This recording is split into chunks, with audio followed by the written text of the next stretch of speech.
What's going on, y'all? Welcome to another episode of ENA We Got Time. As always, I'm Alex, your host, here with another episode of All 32.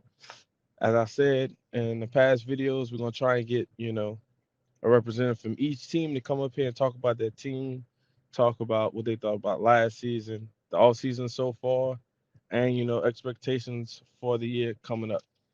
Today, I got my guy Myles, Arizona Cardinals fan. I'm gonna go ahead and bring him up here so he can go ahead and introduce himself. Oh yeah, what's going on, everybody? It's your boy Myles. Yeah, man, appreciate you, my boy Alex, for getting me on here, man. Been doing this for a Definitely. little minute for a little grip, but we in this thing. Yeah. So, what I'm saying, let's start off with the most obvious. How did the fandom, of the Arizona Cardinals start? Where'd that come from?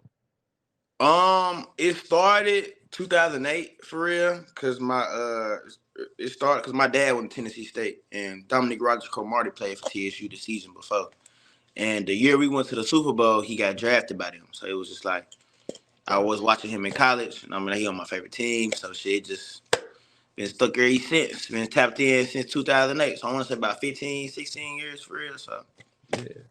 That's actually quick side note. That's actually the first person I ever got to interview was DRC. for real. He hella cool. I got his jersey and everything. Like Yeah, he's I met him. I met him the next year. Ended up meeting, get a chance to meet him the next year in 2009. So yeah, it was pretty cool dude for shit show. Definitely. hell yeah. All right. Well, we're gonna kind of break this next question down into two parts because you kind of had two seasons. But give me pretty much your overall thoughts on the season, and then give me your thoughts. Once Kyler got back, how that changed stuff and how that changed. How you looked at the team and what you thought of the team. Me personally, bro, honestly and truly, I just wanted Kyler to come back because whenever he was hurt and whenever he was like rehabbing, it was the rumors going around that we was gonna tank for Caleb Williams, that we was gonna trade Kyler, we was gonna be picking number 1 and a whole bunch of other stuff. So I just wanted them to compete. I knew they weren't gonna be super good because we didn't have it wasn't no quarter. I think it was Josh Dobbs at quarterback. The quarterback wasn't gonna be good. I just want the Hmm. team to compete. That's what they did for a majority of the season until Kyler came back. They wasn't getting just like ran over. They weren't getting blown out every week. They weren't your average super bad team. They was competing every week. I want to say, competed week 1 against the Commanders. Then they I think they end up losing to the Giants.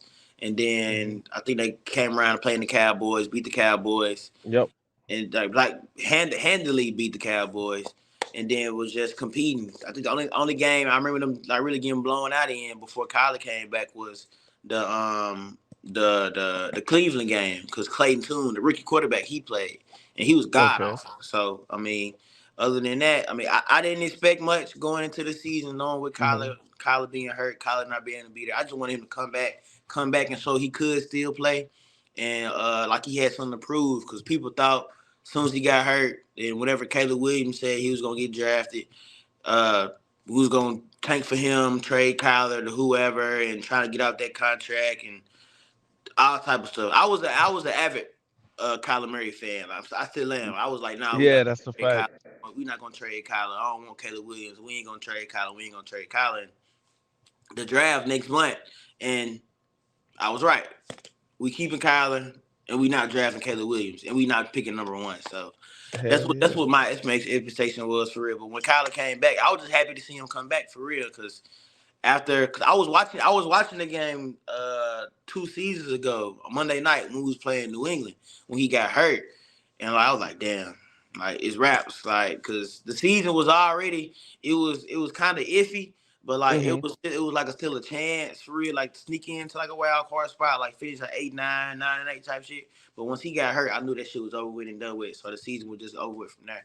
But once he came back, I just wanted to see how he rolled. I want to see how he played in the offense because we got a new head coach, new offensive coordinator. I want to see how he rolled in, came in the offense. I want to see how he attacked the game because people started to question his character and his preparation for Yeah. football while he was out when the whole watching film stuff came out with his injury, his what the watching film stuff came out with his contract, that little clause that they took it out, that made a big deal. I just want to see how he'll play, how he was moving around. So if he still had the explosiveness, see if he still had the speed, and he did, in my opinion.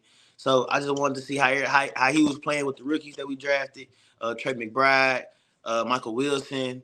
I wanted to see how the defense still was bad, but I want to see how him and James Conner were looking at new offense. They look pretty good. Mm-hmm. They did steal some games from a couple teams. They ended up beating the Eagles, beating the Cowboys, beat the Falcons, competed against the 49ers in that first game with Josh Dobbs. But with that second game, that was like they caught their stride. So it was like a kind of a out of reach. But they weren't no pushovers all season. They want your average team that's picking top four, top five in the draft. They want the Bears, they want the Panthers, they want the Patriots. They want none of that. They want just like getting ran over and like So bound down to nobody.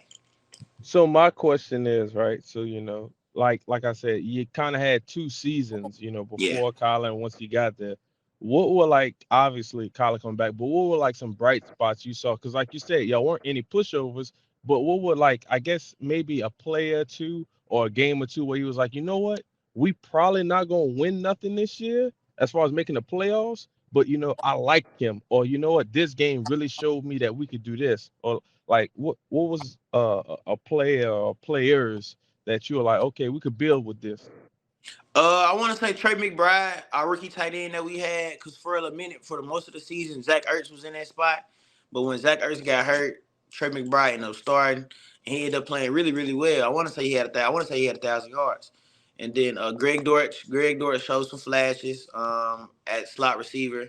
Hollywood showed a little bit, but Hollywood, I mean, he ain't had no real quarterback for us. I wasn't expecting that, but Greg Dortch showed me a lot. Keitrell Clark, our rookie corner we drafted out of Louisville, he showed me a lot this year. He was pretty decent, even though the defense in the cornerback room wasn't that good. Hmm. Um, Xavier Collins was decent. Kaiser White, the linebacker we ended up getting from the Eagles, he was producing pretty well before he got hurt. I want to say he tore his pec before he got he was before he he's always injured before he got hurt. He was playing Hmm. really well. And I think the main thing, the bright spot, is just finding the tight end that we need. The tight end, Paris Johnson, that rookie offensive tackle we drafted out of Ohio State. He was amazing. He played every game this year. Didn't have to lead no game with no injury, none of that. He played really well. So that's a bright spot. It was a couple things, and just seeing the offense kind of come together when Kyler came back. That was the main thing for me. Gotcha. All right, well, when this drops, the draft won't be here yet, but Yeah. free agency kind of started already. Who are some guys that you haven't re-signed yet that you might want to re-sign, or guys you just still out there in free agency that you like, that'd be a nice piece to have. I want us to pick up another corner. I can't remember the corners' names, the free agent corners who out there right now. Hmm. But now that I think about it, I mean, we picked up a couple players, like a couple D linemen, one from the Bears, one from the Raiders. They're like young guys that probably aren't like super like good. The names don't jump off. The names don't jump off on paper, but Yeah. they were healthy last year. They played all the games, and it'll be an upgrade from what we have. Like they probably trying to go with D line by committee now, by trying to get switch out more bodies out there. Cause the D line Hmm. last year was like really bad. One, because of injuries, and because of like the personnel that we had too. But um, they got a couple. I forgot the linebacker's name they got from the Patriots. No, he went to Alabama. I can't remember his name. But him want to see how they do. I want to say Marlon. I think was it Marlon Mack? It was Marlon. It was no, I can't remember. I can't remember what his name was. But Hmm. the resign, I mean, most of the we didn't have that many free agents for real. It was just Okay. the main one was just Hollywood for real in my opinion, and he ended up signing with the Chiefs. So they gonna draft his replacement anyway. So Yeah. I want to I would have wanted Hollywood to come back, but I'm not tripping because we gonna one draft his replacement, and this wide receiver, and this draft is wide receiver heavy. So you can replace the Hollywood Brown with a rookie and pay them less money. Exactly. Okay, cool. What that brings us to our next our next topic, the draft. Everybody's talking about you know, wide receiver, Marvin Harrison probably going to y'all, or y'all might trade back. Just, in no particular order. Um, and you don't have to give names if you don't want, but what are some guys that you either really want y'all to draft, or just positions? It don't just have to be the first round. It could just be, whatever. Like, okay, I like us to get a wide receiver in the first, this in the second, this in the third, or I like this guy, this guy, this guy. Like, these are the people I want. Who are Yeah. some of those for y'all? I would say 'cause we got like it's a bunch of holes they need to fill. Hmm. Honestly, wide receiver for sure, corner, D line, linebacker, and both of the offensive line as well. But if I want to get some names, cause we got two first round picks. So we got our pick, the fourth pick, and then we got 23 from the Texans. Hmm. So I mean, I would want us to go wide receiver first. Go get Marvin, and then either at that 23rd pick, either go we can go a couple ways. We can go try to go corner.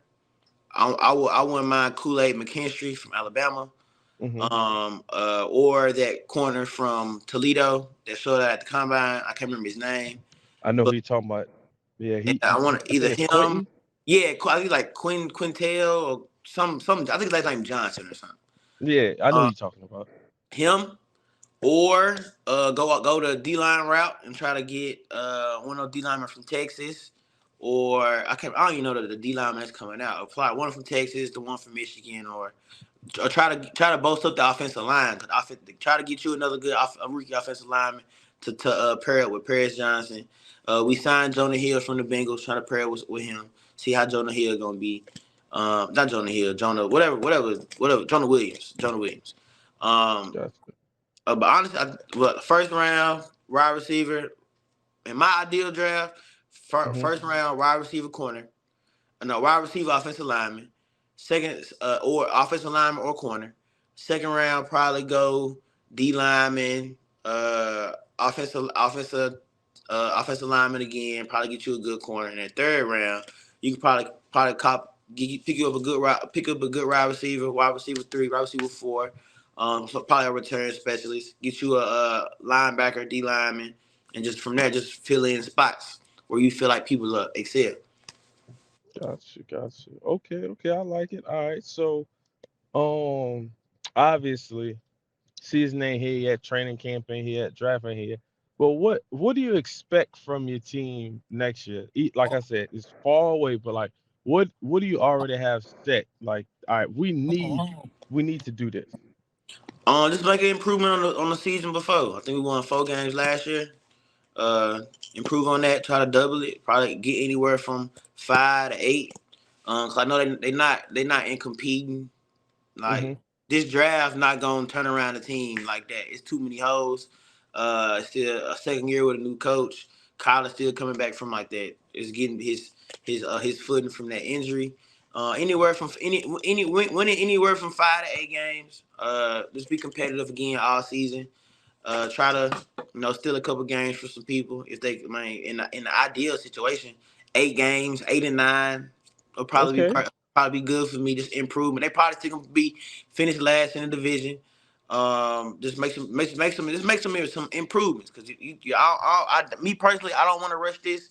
I want them to be like really truly competing by year 3 of this new coaching staff. So Okay. by this next year, with this coming up season, anywhere like 5 6, at like that's the floor, 5 or 6 games. The Hmm. ceiling in my opinion probably like 7 8, and if they like steal a game, probably 9. Okay. But seven anywhere from 5 to 8 is a good would be a good enough season for me for real. Okay, okay. Well, what I'm saying, Miles, I appreciate you for your time. Before we get out of here though, go ahead and let the people know where to find you, what you got going on. I'm gonna put it all in the video and in the description, but you know what I'm saying, for for the stuff I may not know about or don't know about, you know what I'm saying. Go ahead and tell the people what you got going on. The floor is yours. But nah, most of it on Twitter, Myles, no underscore Austin, Instagram, Myles underscore no Austin, TikTok, Myles underscore no Austin. I really ain't got too much going on. I mean, both of my teams is injury ridden. So I'm not. I'm tapped out with the NBA. Uh, tapped out with the NBA. At this point, I'm just a casual fan looking at development. But when it comes to NFL, I'm just looking forward to the draft. See what everybody got going on. See what we do. See who we draft, who we don't draft, type shit. So, um, that's about it, bro. I ain't really got. I appreciate you. Appreciate you letting me hop on here, bro. I hop on whenever you do something throughout the draft, after draft, pre-draft, out season, OTAs, before the season start. I hop on here again, just to get the people what they want when Yeah, it comes to the hell Cardinals. yeah. Think about it, bro. I'm probably the only Cardinals fan you know. I'm the only Cardinals fan I know. I don't I see know many. I mean, so it's you and I know one other person, but probably like my it, guy, yeah, probably my guy Corey. Corey a Cardinals fan. Ironically, Corey a Cardinals fan and a Grizzlies fan too. So it's yeah, probably yeah. it ain't many of y'all at all, man. I ain't No, gonna it ain't. lie. Hell yeah. It But ain't. It yeah, ain't. man. Definitely. Hey, look, I really appreciate your time. Definitely after the draft, you know what I'm saying? We'll probably get together, OTAs, we'll get together, do a little prediction or something like that, you know what I'm saying? Because I feel like there's a real void in Cardinals talking, and you know what I'm saying? Like I said in the beginning of this video, it's the all, you know how they got all 22? Well, this is the all 32, you know what I'm Yeah, for saying? sure. I You want to get need that. People everybody, need that. everybody. You need the Hell, insight of them teams that don't nobody talk about. Everybody always talk about the known teams, the Ravens, the 49ers, the Cowboys, the Eagles, the well known teams. yeah, the same. Don't nobody talking about the Seahawks, the Raiders, all the teams that don't nobody really care about that ain't really doing nothing for real. Don't nobody care about them for real. So people need that insight. Hell yeah, hell yeah. I appreciate you for your time, Miles. Yes, sir. I appreciate you, bro. You know what I'm saying? And this is Alice. This is another episode of ENA We Got Time, and I'm out. Peace.